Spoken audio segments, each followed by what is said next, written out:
Hey guys, today I'm working for a guy that found me through my social media, either my YouTube, my Instagram, my TikTok, my Facebook, all the videos I post on there. Now, this is Maine. This is a little town in western Maine up in the mountains called Roxbury, Maine.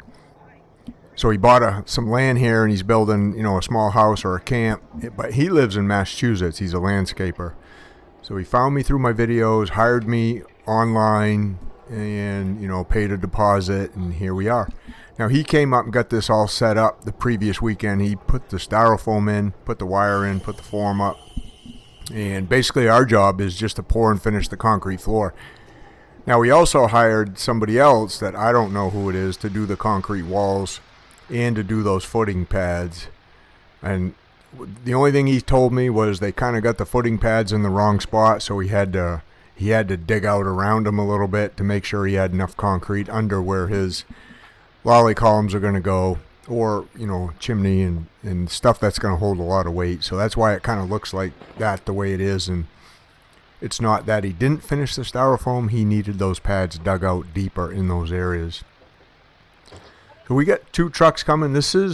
Roxbury is about an hour and 20 minutes from our shop, and the concrete plant is right next to our shop. So they followed us up here. They'll go just about wherever we need them to go. Which is kind of cool. We got 2 trucks up here, 2 smaller loads. I think it was around 12, 13 yards, something like that we got coming up here. It was about a 4-inch floor. It was deeper in areas, especially up front here where you see the Powerscreed sitting. That's another good thing about the video. You're going to get to see how we use the vibrating screed on what I call really a basic, simple concrete floor. And what I mean by that is just, straight 4 inches, no real pipes in it to go around. Just pour it out, mag it to our chalk line, shoot our grades in the middle with the laser, get our pad set, and then just go with the vibrating screed. So you're going to get to see the vibrating screed in action. Plus, you'll also get to see a new guy, Luke there, the young Luke there in the darker gray t-shirt. He's going to get to run the Powerscreed today for the first time. Now, he's puddled and raked behind it a lot, so he knows how it works. He knows what he's supposed to look for. But he's going to get to operate it today on one of the last bays we come down. So you'll get to see how a new guy can grab right onto the handles and how good he can screed with the right teaching, right? So that's another pretty cool thing. So pouring right over the wall, over 8-foot wall. This is basically how you do it. If you don't have a pump truck or a conveyor truck, you can shoot right over the wall as long as it's backfilled good and you can back up to a good spot. You will still want to be pretty careful where you back your concrete trucks up to. You don't want to get them too close to the foundation where that's all new backfill on the outside too, and push that wall in. But this is how we do a lot of them right here. And that little 8-foot chute you see laying on the ground over there to the right, that comes in real handy on a job like this. So just checking grades, giving the guys an idea of, if they're high or low in the middle, or if they're right on. I'm going to shoot my pad here and get that right on for them, and this is what we'll strike off from when we strike the floor. When we got here early in the morning, this is about 6:30 in the morning. When we got here about 5:30, we're shooting our grades. Because it was the first time I'd been here. I didn't get up here previously. I'm shooting my grades, getting an average of 4 inches over the top of that styrofoam, and making sure that we'd like to have it 4 inches thick everywhere if we can. If it's a little bit thicker, that's okay. We really don't want to get it thinner than 4 inches. So that's kind of what we do. And then we mark it out on the walls. I mark it out and we snap a chalk line around, and that's what we mag float those edges around. Now, if you're new to my channel, first of all, thanks for clicking on the video. You probably wanted to see something about a Powerscreed, how to vibroscreed a floor, how to get a floor over a concrete wall like this in. Make sure you put new sub down in the comments. Subscribe, and make sure you put new sub down in the comments, and I'll enter you into a drawing to win some of the some gear that we wear, hoodies, t-shirts, stuff like that. If you're a returning watcher, thanks for coming back and watching my video. Thanks for being loyal to the channel. I really appreciate that. Put old sub in the comments, and I'll enter you into another drawing. So what we like to do is we like to get this first truck dumped right out, right? There's not the access here isn't real good. There's not a lot of room in the driveway, so get this first truck dumped out, seeing where it's not a full truck anyway, and get him out of the way, so get him pulled ahead so he can wash down his chutes. Then get the second truck backed in as we're screeding the concrete and bull floating it down. And it just kind of makes the whole process go a little bit simpler, a little smoother, a little bit faster. Getting that first truck dumped out is key though, and the only way you really do that is if you kind of know what you're doing. Like if you have the confidence enough, first of all, to dump all that concrete out without doing much to it, knowing how long it can sit there before you screed it. All those little details really matter. And when you do it for a living like us, when you do it every single day, obviously you get a good feel for how the concrete acts, how much time you got to do this, how much time you got to do that. So look, if you want to learn how to do this stuff from us, learn our ways of doing concrete. Now we do a lot of concrete, a lot of flat work, stamped concrete, pool decks, patios, sidewalks, a lot of broom finish stuff. You can join the Concrete Underground. I got a link for that down in the description of the video. In there I got all kinds of training videos about how to do all this stuff, how to power trowel concrete, the timing of when to start finishing, all that kind of stuff is in those training videos. And it's basically on the job training kind of videos like this. Now I've had guys join the Concrete Underground and come work for us for a week to get some hands-on training afterwards. There is an option for that in there too. It's the lifetime access option, and that's a pretty cool way to come up and learn how to do concrete too. You just you got to travel to Maine and come work with us, but I guess that's part of the deal when you're trying to learn how to do a new skill or a new trade. You got to invest some time and invest some money into learning how to do that stuff. So Luke's grabbing onto the DeWalt Powerscreed. That's a 14-foot board on there. Plenty of overhang, and the overhang is a good thing because it makes sure your floor is nice and flat. But Luke's going to start out screeding these bays here. A bay is basically that where he is right now, coming down this 14-foot wide by about probably 16-foot deep area right here. I call that a bay, and then there's another bay over there on the right where he'll go up into afterwards. We have a certain process we use when we pour concrete. Like the steps are basically the same when we pour it out. Get the truck poured out. Obviously our grade has already been preset by snapping those chalk lines, so we know about the level we're going to. But get the truck poured out, get our edges mag floated to grade, get our pad in the middle, strike that off, and then get it power screeded like this, and then get it bull floated. And that's the basic key to doing every single truck. So we do one truck at a time. Everybody knows what they're doing. Everything goes really fast. Everything's actually really simple when you do it that way and you kind of know what you're doing. There's the view. He's got a pretty nice view here too of the mountains. This is in western Maine, kind of the mountains of western Maine. Roxbury is a little bit above Rumford and Mexico, Maine.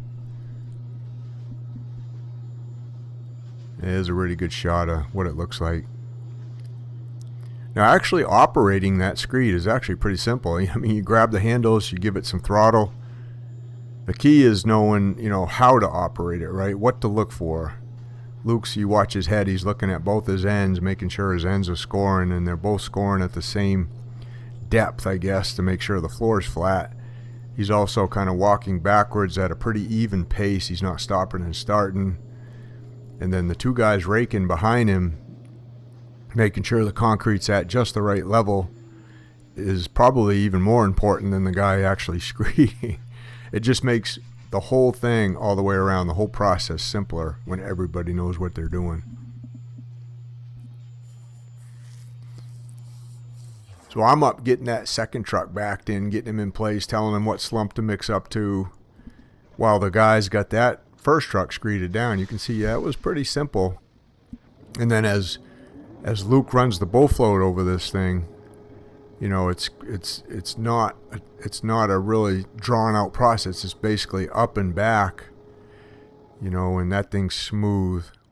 And we try to get it as smooth as we can with the bull float. We don't want to leave any holes or there's no dips or humps the way we screed. The key is getting it as smooth as possible, and that kind of sets you up for the finishing process, right? The power troweling part of this deal, which you wouldn't know if you don't do it every day. But the smoother and the flatter and the more refined that concrete floor is with the bull float, the easier the power troweling is. So much easier. It's such a key to getting a good bull float on it.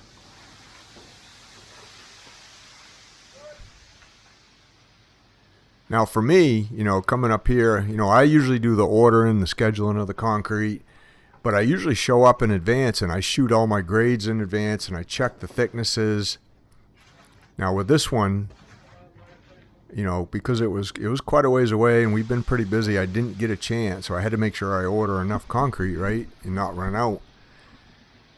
And that's always a little bit of a trick, but the owner, he kept in pretty good communication with me especially about those deeper areas right there. I mean, that's easily an extra half a yard of concrete, maybe a little bit more than that I might not have previously known about if he hadn't told me, right? So you run out of half a yard of concrete up here and concrete's an hour and a half away.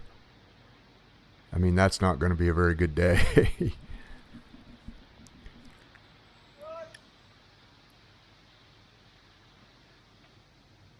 Again, getting enough concrete out, dumped out, pulled around, in place, to grade, before you can actually screed it is really what one truck at a time is what I say. Let's just get one truck out at a time. We work at a fairly quick pace, but we don't hurry, if that makes sense. I mean, we kind of understand the process. Some of it is based on, how hot out it is that day, if we're in the sun, if we're in the shade. And then some of it is, how big is this thing we're doing? Like, we'll do floors up to, basically up to 5,000 square feet. We try not to do too many of them anymore, but we used to do a lot of them.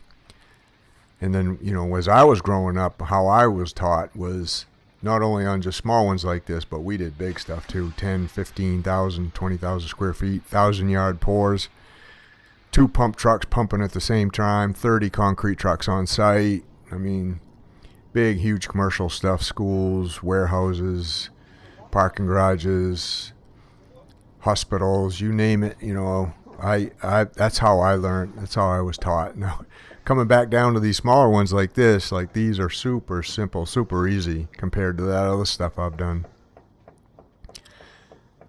So that's young Luke right here, closest to you on the screed. So he's Army Reserves. He's also still going to college, but this is his second full-time summer. So he has one full summer under us, and then a few weeks here and there. His second summer, he was Army Reserves way down south somewhere, kind of doing his boot camp for the whole summer. So we kind of lost him for that second season. But when he got back, he had a few weeks he could work before he went off to college. So this is his third summer here now, and he's more or less full time this summer. He has had to take off a couple weeks for Army Reserve stuff for different things, but so he knows a lot. He's learned a lot already. He kind of knows what he's doing. He can run a power trowel. He can finish a concrete floor. He knows basically how to do all the finishes. He's stamped concrete with us, but he hasn't had a chance to run the Powerscreed too much. So we're going to give him a shot over here on this next bay. He's raked behind it enough to really know what he's doing. But whenever you grab the reins of something new for the first time, it's always a learning process. Well, I'm telling the driver, we got most of that raked out. We got our edges mag. We're still a little bit low over here in this corner. What we don't want to do is get way too much concrete in there and have to shovel it out into a big pile and make a mess on the outside of the foundation. So we try to get most of it poured out, but leave it low enough so we know that if we're high right now, where the guys are raking, we can rake that high back into the low spot. And if we're not high, then we can just dump a little bit more concrete out.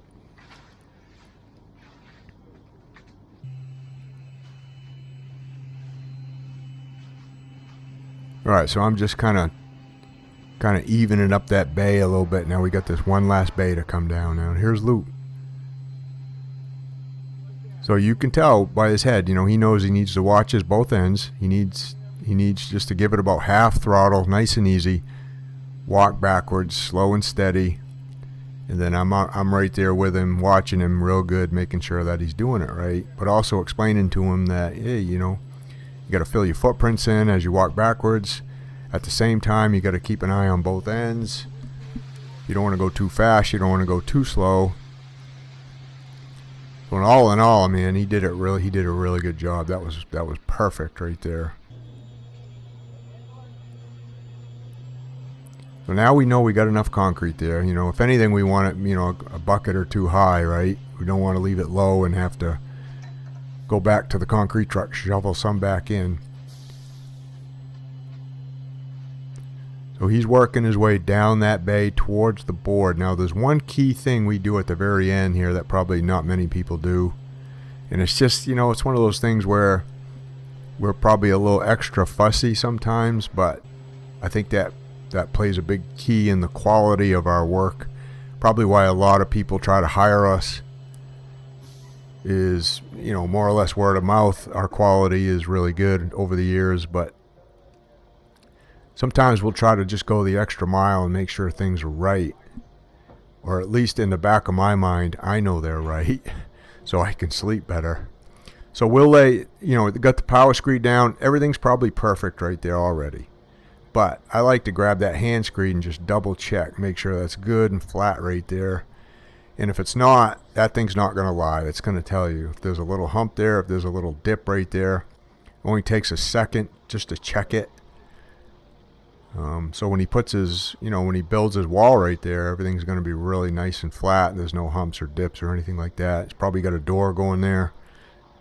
So that's basically one of the tiny little things we'll do after we power screed something. When we pull that power screed up, we just want to double check it, make sure it's right. And as I run the bow float over it, you can see everything's really nice. It might look a tiny little bit wavy there, but don't worry about that. The power trowel will take any tiny little bit of waves out. It's really not. It just kind of looks that way. But when you know what you're doing power troweling and you go in a certain pattern with a power trowel, you really doubly flatten that floor out even more with the power trowel. A lot of guys just run it in every which direction. They don't really have a pattern. We have a pattern. We cross our pattern every time we hit it, and the floors come out really flat and nice. So again, thanks for watching the whole video. If you've got this far, if you're new, please subscribe, put new sub down in the comments. If you're a returning watcher, thanks again. Please come on back and watch my other videos. I'll have a couple other videos pop up right here that should be interesting to you. You know, go ahead and watch them, and we'll see you on the next one, guys.